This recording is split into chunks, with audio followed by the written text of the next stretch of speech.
Pakita natin yung picture ni Mister. Okay? Ayan, picture.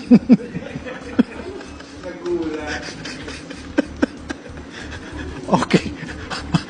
So, maganda.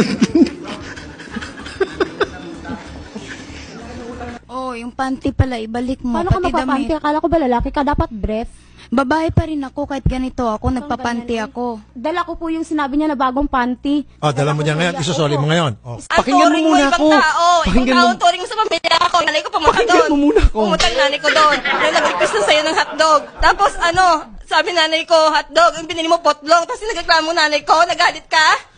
Nagalit ka? Kasi, Sabi yung mga arte ng nanay ko? sandali lang. Pinabibili ka ng hotdog, ba't ka bumili ng putlog?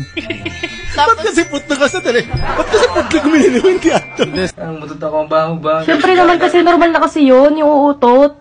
Ano nga namang magsabi pa ako sa'yo? Normal. Hindi, kunwari yung ikaw kunwari umutot ako tapos mabaho. Ano mararamdaman mo? Normal na yun kasi mag-asawa naman tayo. Ba't kailangan ko pa, uy love, uutot ako gano'n. Kailangan ko pa magsabi sa'yo. Hindi naman ganun yun eh. Wala. Nasundan lang na isang beses daw padala ka kasi yung pang sa motor. Birthday na yun, Tay. Birthday mo. Pinadalan ko niya yung pira. Oh. Itong unggoy niyo mga... Unggoy ni mo. Kumain ang unggoy mong bana. Kansabing. Ang unggoy. Uminom ng tubig. Nagpinaguhitan. Nagpapagod. Nagtitinda ng saging.